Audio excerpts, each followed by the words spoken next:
আজকে খেলা হবি বিএনপির ফ্যামিলি কার্ড লিয়া। বিএনপি যে কি পরিমাণে বেকুবের দল হয়েছে তা আজকে আমরা মজা নিয়ে দেখবো। হাঙ্কেরও তো পপকর্ন কেনার পয়সা নাই, মুড়ির টিন নিয়ে বসেন। যান যান যান তাড়াতাড়ি নিয়ে আসেন। বিএনপিরা বাম্বু খাইতে দেখলে তো আমার ক্ষুদ্র ভ্রাতার ভগিনীদের কারো কারো ব্যাপক মজা লাগে। তাই তাই করে মজা আজকে ডাবল করিয়া দিমু। আসেন আগে দেখে নি ফ্যামিলি কার্ডে কি কি দিবি বিএনপি। তারেক রহমান 2024-এর সেপ্টেম্বরে বলছিলেন ফ্যামিলি কার্ডের কথা। সেখানে বলছিলেন এই কার্ড যাদের হাতে থাকবে তাদের প্রত্যেককে মাসে মাসে খাবার আইটেম দেওয়া হবে। দেখেন, পরে দেখা গেল হয় টাকা অথবা খাবার দেওয়া হবে, যার যেটা প্রয়োজন। এই প্রসঙ্গে আমরা পরে আসিচ্ছি, এক এক করে আমরা দেখব। তো কি দেওয়া হবে? তাহলে ফ্যামিলি কার্ডের আওতায় প্রত্যেকটা পরিবার মাসে 2000 থেকে 2500 টাকা অথবা সমমূল্যের খাদ্য সহায়তা পাবে। তবে খাদ্য সহায়তা কি পাবে সেটার ব্যাপারে বিএনপির নেতাদের বক্তব্য আছে, আমরা ওইটা দেখব। আমরা ওইটা দেখে খাবারের হিসাবটা করে নেব। এই সহায়তার নগদ অর্থ হিসেবে অথবা নির্দিষ্ট খাদ্যপণ্য যেমন চাল, আটা, ডাল, ভোজ্য তেল এটা হিসাবে দেওয়া হয়ে যেতে পারে। তো আমরা এই যে এটার একটা হিসাব কেজি ধরে করে দিছে এক বিএনপির নেতা, আমরা সেটা দেখেই হিসাব করব। এতে একটা পরিবারের খাদ্য চাহিদার একটা বড় অংশ নিশ্চিত হবে বলে তারা মনে করে আর কি। টাকাটা আসবে কিভাবে? ওইখানে বলা হয়েছে যে বর্তমান রাজস্ব এবং ব্যয়ের কাঠামোর মধ্যে বরাদ্দ এবং ব্যয় ব্যবস্থাপনা দক্ষতা বাড়ায়, দুর্নীতি অপচয় কমানোর মাধ্যমে প্রয়োজনীয় রাজস্ব সাশ্রয় সৃষ্টি করিয়া এটার বরাদ্দ করা হবে। এটা বিএনপির তারেক রহমানের উপদেষ্টারই লেখা। এটা দেখেছেন? তো কাদের দেওয়া হবে এই ফ্যামিলি কার্ড? সবাই পাবে। এটা সার্বজনীন, মানে দেশের সবাই, এমনকি সেটা যদি প্রাইম মিনিস্টারের বউ হয় সেও পাবে। বৈষম্যহীন বাংলাদেশ বিনির্মাণ করার জন্য আমরা নিয়ে আসছি ফ্যামিলি কার্ড। প্রাইম মিনিস্টার ওয়াইফও যদি মনে করে যে আমি সেটা ইউজ করতে চাই, ইউজ করতে পারবেন।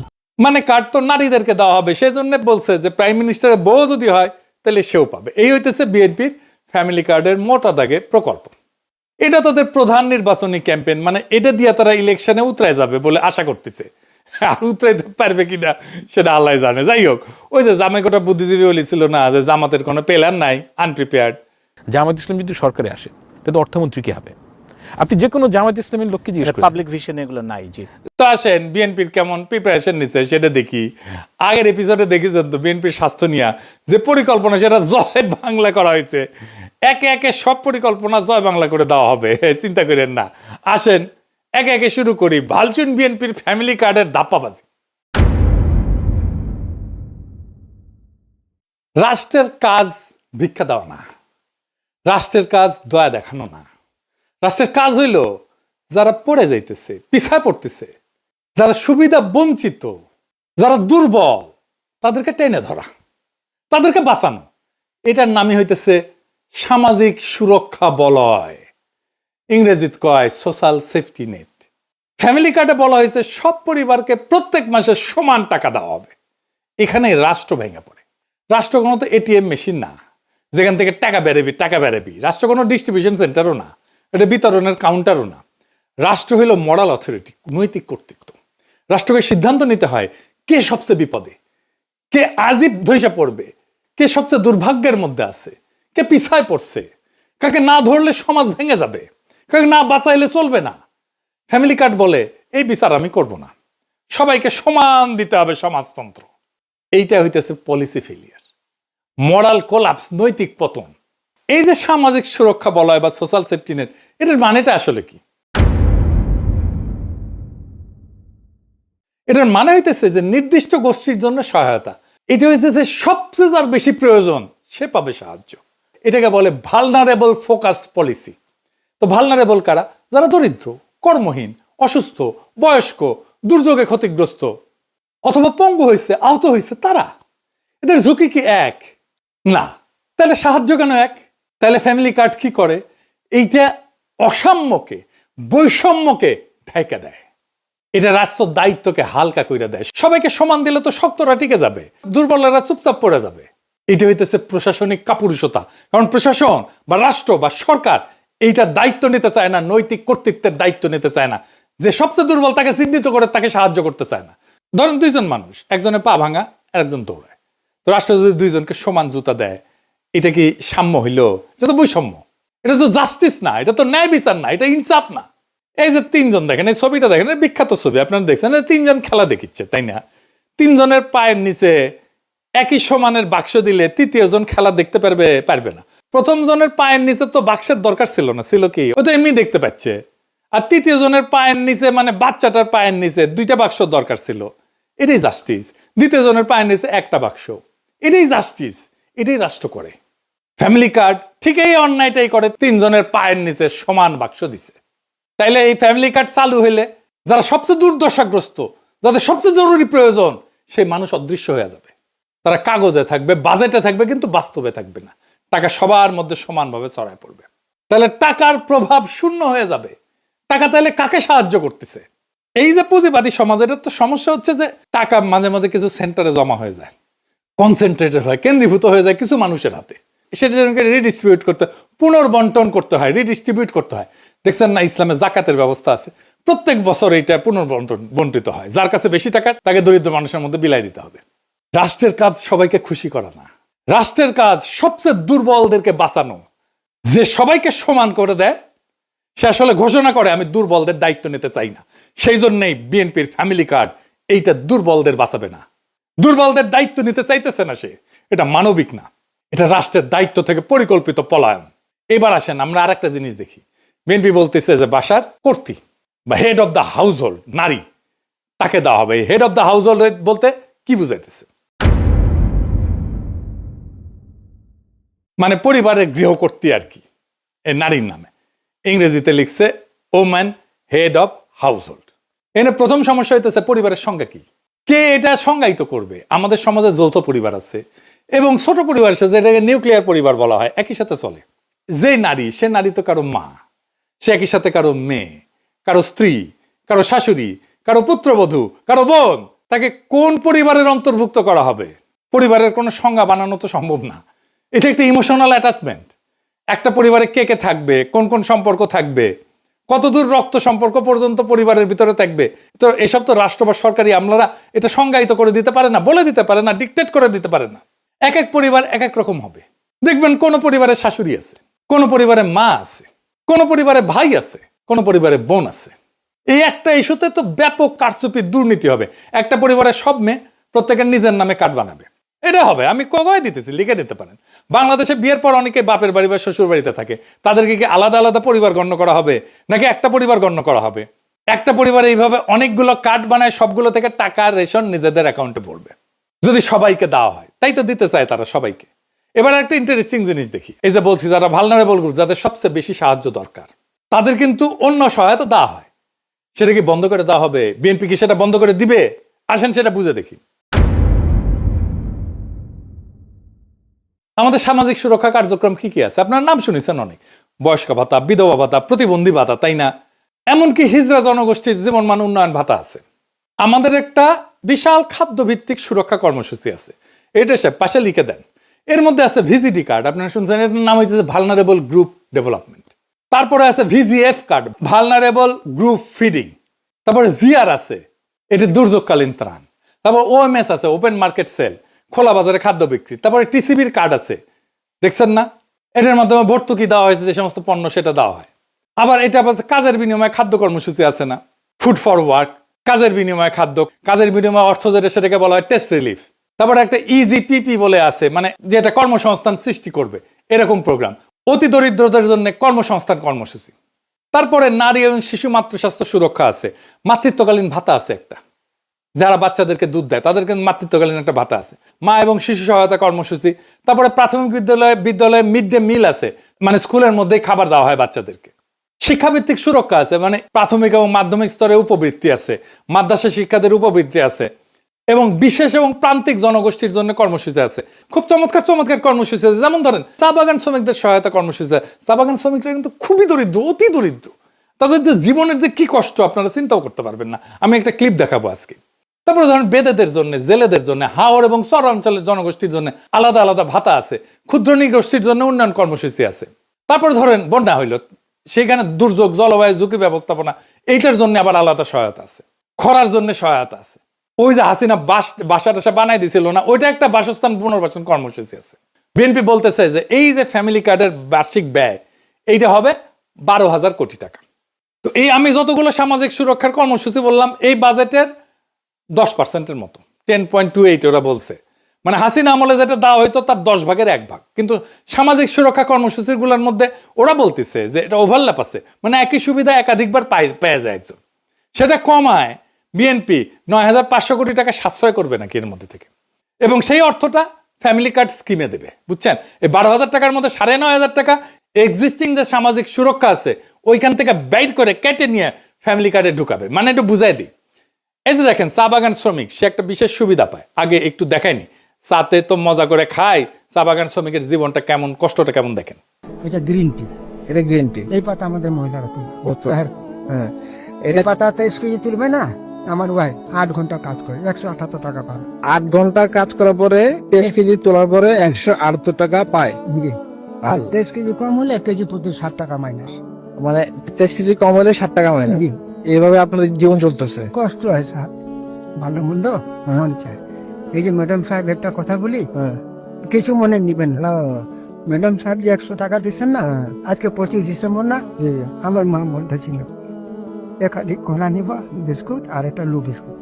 মন চায়, মাছ মাংস আমাদের মন চায়। দেখেছেন, মনটা খারাপ হয়ে গেল না? এই লোকের মা ধরেন যে যার কথা বলতেছিল ওই লোকটা, সে বয়স্ক নারী ভাতা পায় নিশ্চয়ই, আর চা শ্রমিকের ভাতা পায়, তাই না? 2টা ভাতা পায়। এটারে বলতেছে ওভারল্যাপ, মানে তুমি তো 2টা নিতে পারবে না, এইখানে দরিদ্র সুবিধা বঞ্চিত মানুষের টাকা সরায় না ফ্যামিলি কার্ড দিবে। টেম্পু স্ট্যান্ডে চান্দাবাজি করতে করতে অভ্যাস খারাপ হয়ে গেছে, গরিব মানুষের টাকা সরায় নিজের ভোটে যেটা রাজনৈতিক কর্মসূচি আর্থিক ব্যয় মেটাবে। সি সি সি সি রেনুনি সি। আচ্ছা, আর একটা জিনিস দেখাই, তারা বলতেছে যে ক্যাশ টাকা বা খাদ্য সহায়তা দেওয়া হবে, মানে কাউকে ক্যাশ টাকা কাউকে খাদ্য সহায়তা দেবে। কে ঠিক করবে কাকে ক্যাশ দেবে আর কাকে খাদ্য সহায়তা দেওয়া হবে? এবার আসেন দেখি খাদ্য সহায়তা দেওয়াটা আদৌ সম্ভব হবে কিনা। বিএনপি নেতারা বলতেছে ফ্যামিলি কার্ডের মাধ্যমে সবাইকে প্রত্যেক মাসে 25 কেজি চাল, 5 কেজি আলু, 2 কেজি ডাল, 2 লিটার তেল, 1 কেজি লবণ ফ্রিতে দেবে বিএনপি। বেনে বেনে করছি না, বিএনপি নেতারাই করছে, শোনেন। আমরা প্রত্যেকটা পরিবারের নারী সদস্যর নামে একটা করে ফ্যামিলি কার্ড প্রদান করব। ওই ফ্যামিলি কার্ডের মাধ্যমে আপনি 25 কেজি চাল প্রতি মাসে, 5 কেজি আলু, 2 কেজি ডাল, 2 লিটার তেল, 1 কেজি লবণ আপনি ক্রয় করতে পারবেন সম্পূর্ণ বিনামূল্যে, শুধু কার্ডটা আপনার হাতে থাকলেই আপনি পারবেন। হাঙ্গারে কাঁঠাল রানী 2009 সালে সবাইকে 10 টাকা কেজি ধরে চাল খাওয়ানোর লোভ দেখায় ক্ষমতায় এসেছিল। হ্যাঁ, খাওয়ানোর লোভ দেখায় ক্ষমতায় আসাটা বাংলাদেশের বড় দলগুলোর খাইসলত হয়ে গেছে। বাংলা মার্টিন লুথার কিং কাঁঠাল রানীর চেয়ে 1 ধাপ আগায় সবাইকে ফ্রি চাল খাওয়ানোর প্রতিশ্রুতি দিচ্ছে। খালি ফ্রি চাল না, সাথে ফ্রি আলু, ডাল, লবণ, তেলও থাকতি। দেশের সরকারি হিসাবে ধরে নিলাম আনুমানিক 4 কোটি পরিবার আছে। যদিও ফ্যামিলি কার্ড হইলে কারচুপির মাধ্যমে এই সংখ্যা বহুগুণ বৃদ্ধি হবে। দেখবেন এই 4 কোটি পরিবারকে প্রত্যেক মাসে বাংলার মার্টিন লুথারের প্রতিশ্রুতি অনুযায়ী 25 কেজি চাল, 5 কেজি আলু, 2 কেজি ডাল, 2 লিটার তেল, 1 কেজি লবণ যদি ফ্রিতে দেওয়া হয় তাহলে 35 কেজি খাদ্যদ্রব্য, 35 কেজি সব মিলে সরকারকে 4 কোটি পরিবারের প্রত্যেককে মাসে 35 কেজি খাদ্যদ্রব্য প্রত্যেক গ্রামে ফ্রিতে সরবরাহ করার এটার যে ক্যাপাসিটি, লজিস্টিক্যাল ক্যাপাসিটি, সেটা তৈরি করতে হবে। গুদাম লাগবে, ট্রান্সপোর্ট লাগবে। এটা কত বড় সংখ্যা, এটা বাংলার মার্টিন লুথার কিং অঙ্ক করে দেখছে কিনা আমি জানি না, যদিও তিনি নিজের ভাষাতে এক বক্তৃতায় বলছে তিনি অঙ্কে নাকি কাঁচা। তুমি যে বললে তোমার অঙ্ক করতে ভালো লাগে না, তোমাকে একটা সিক্রেট কথা বলি, অঙ্ক কিন্তু আমারও খুব ভালো লাগতো না, অঙ্ক দেখলে আমিও ভয় পেতাম। এই 35 কেজি যদি 4 কোটি দিয়ে গুণ দিই তাহলে 140 কোটি কেজি, 14 লক্ষ টন। সরকারকে বছরে 14 সাথে 12 গুণ করেন, এত লক্ষ টন বা অতিরিক্ত 2.25 কোটি টনের মতো নতুন খাদ্য গুদাম বানানো লাগবে। বর্তমানে সারা দেশে সরকারি খাদ্য গুদাম আছে 20 থেকে 25 লাখ টনের মতো, এটা করতে পারে। তাহলে এটা তুগলকি কারবার হয়ে যাবে না? দিল্লির একটা সুলতান ছিল মোহাম্মদ বিন তুগলক, আমরা বলি না তুগলকি কাণ্ড করছে, সবাই ওরে ম্যাড সুলতান বা পাগলা সুলতান বলে রাখতো। সেরকম উদ্ভট সব প্রজেক্ট করে সালতানাতকে দেউলিয়া বানায় ফেলছিল। বাংলার মার্টিন লুথারও একই পথে হাঁটা শুরু করেছে। দেশে বর্তমানে যে সমস্ত সরকারি খাদ্য গুদাম আছে সেখানে ব্যাপক দুর্নীতি হয়। কৃষক সরকারি আমলা কর্মচারীকে ঘুষ না দিলে সেখানে নিজের ফসল বেচতেই পারে না, পারে গুদাম থেকে খাদ্যশস্য লোপাট হয়ে যায়। সরকারি কর্মকর্তা কর্মচারীরা গুদামের খাবার ব্ল্যাক মার্কেটে চুরি করে বেচে দেয়। ফ্যামিলি কার্ডের মাধ্যমে এই প্রক্রিয়া আরো ব্যাপক এবং ভয়াবহ রূপ ধারণ করবে। মানুষজনে ভেনেজুয়েলার মতো প্রত্যেক জেলায় জেলায় লম্বা লাইন ধরে দাঁড়াবে খাদ্য গুদামের সামনে রেশনের জন্য। সোভিয়েত রাশিয়া এরকম লাইন ধরে ধরে রেশন দেওয়া হইতো, জানেন না তো? সোভিয়েত আমলে, সমাজতান্ত্রিক আমলে, কমিউনিস্ট আমলে, জানেন না, লাইন ধরে ধরে দেওয়া হইতো। তো ওইখানে লাইন দেখলে পাবলিক দেড়ে যেত আর কি। এইটা হবে এইখানে সরকারি আমলা যেখানে বসে বসে এক এক করে সবাইকে অল্প অল্প করে খাবার বিতরণ করবে, আর লম্বা লাইন, এই লাইন আর শেষ হবি না। সরকারি আমলারা এইসব করতে গিয়ে দুর্নীতি আর ভজঘট লাগায় খাবার শর্ট করে ফেলবে সবার জন্য। আর এই খাবার বিতরণের লোকজন কোথায়, লোকবল কোথায়, কে বিতরণ করবে? এর কোনো হিসাব আছে? গুদামে খাদ্যদ্রব্য রেখে পচায় ফেলবে সরকারি কর্মচারীরা, পচা মাল মানুষজনকে খাওয়াবে, ভালো মাল সরকারি কর্মকর্তা কর্মচারীরা ব্ল্যাক মার্কেটে বেচে দিবে, নিজেরা খাবে আর মাল পানি কামাবে। এটা নিয়ে দেশে ভয়াবহ রাইট লাগবে, দাঙ্গা লাগবে ভবিষ্যতে। বাঙ্গুদের বিয়ে বাড়িতে মাংসের পিস কম পড়লে মারামারি শুরু হয়ে যায়। আর আমাদের বাংলার মার্টিন লুথার কিং সারা দেশে সবাইকে মাসে মাসে ফ্রি খাওয়ানোর প্রতিশ্রুতি দেয়। বাজারে কোনো কিছু কিনতে হলে টাকা লাগে। টাকা হচ্ছে কোনো বস্তু বা সেবার প্রতি কারো একটা ক্লেম, তাই না? টাকা নকল করে ছাপানো অসম্ভব না হইলেও অনেক কঠিন কাজ, তাই না? কিন্তু এই যে ফ্যামিলি কার্ড বা রেশন কার্ড বা কুপন, এটা 2 নম্বর করে ছাপানো একদম সহজ কার, 1-2 এর ব্যাপার। এটা যে কেউ পারবে। এই জন্য এইসব ক্ষেত্রে ভয়াবহ জালিয়াতি হবে। ভারতের রেশন সিস্টেম আছে এবং সেটা মারাত্মক একটা অদক্ষ এবং দুর্নীতিপ্রবণ একটা ব্যবস্থা। ভারতে কোটি কোটি কোটি ভুয়া রেশন কার্ড আছে। এর জন্য অর্থনীতির জন্য একটা মারাত্মক বোঝা। দেখেন, সরকার কৃষককে ভর্তুকি দিয়ে সার বিতরণ করে না? আমরা কৃষক কার্ড নিয়েও আসিচ্ছি, দাঁড়ান। চাচা শুনে, তারেক রহমান সাহেব যে আপনার জন্য কৃষক কার্ড করছে, আপনি জানেন? একটা কৃষক কার্ড করছে যে, জানেন এই কৃষক কার্ডে কি থাকবে জানেন? এই যে দেখেন, এরকম একটা কৃষক কার্ড দিবে, যেখানে মেয়াদ দেওয়া থাকবে, কার্ড নাম্বার থাকবে, ঠিক আছে, নাম থাকবে, পাশে আপনার ছবি থাকবে।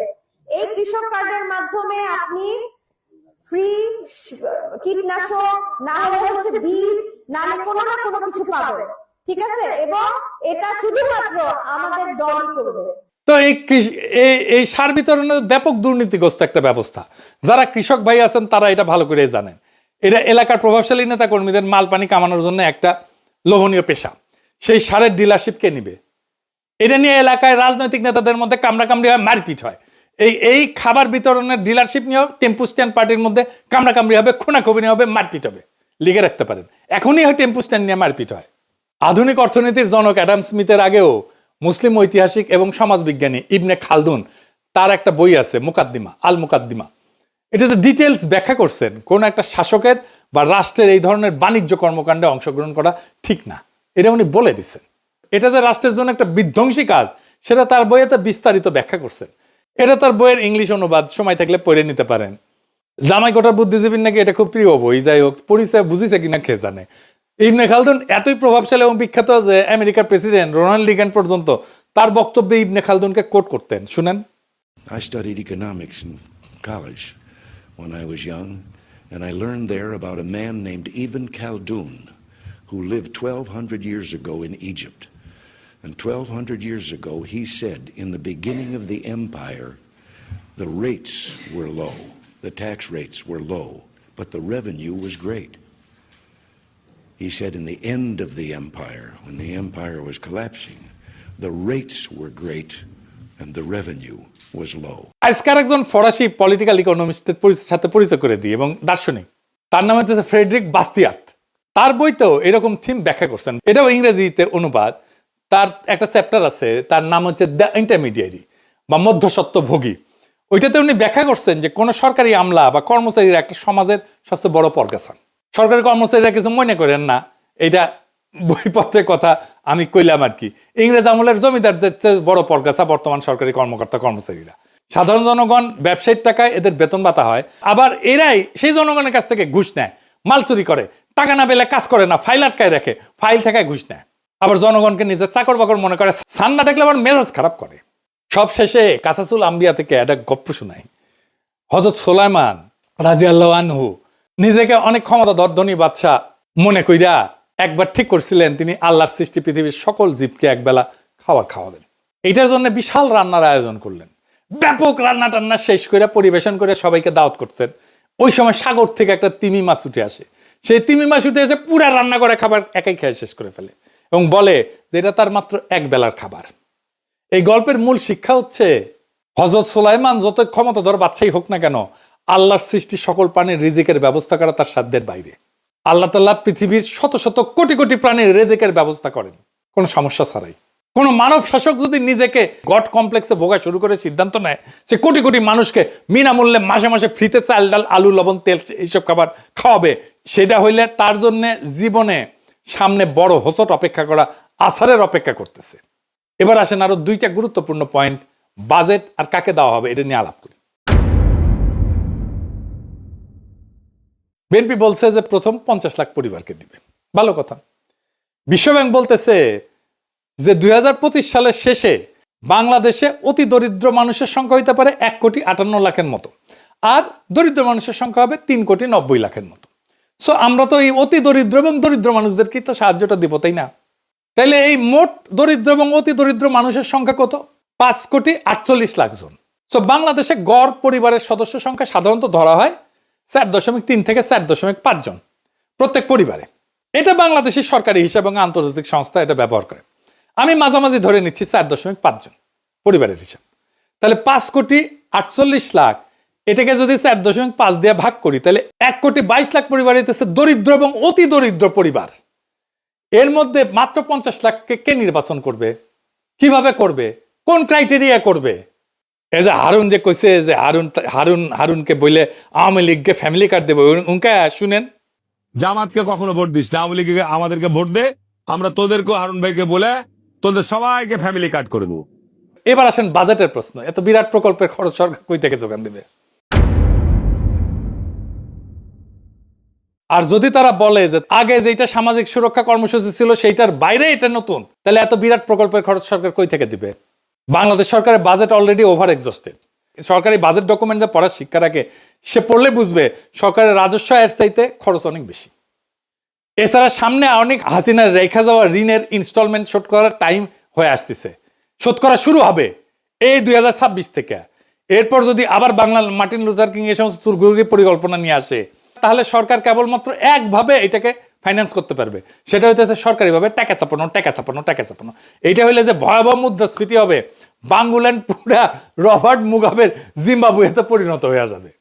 তো বিএনপির সব কয়টা নির্বাচনী প্রতিশ্রুতির এইভাবে ফর্দাফাই করে দেওয়া হবে। ওরা জানে বাঘে ছিলে 18 গা, পুলিশে ছিলে 36 গা, আর পিনাকি ছিলে জয় বাংলা।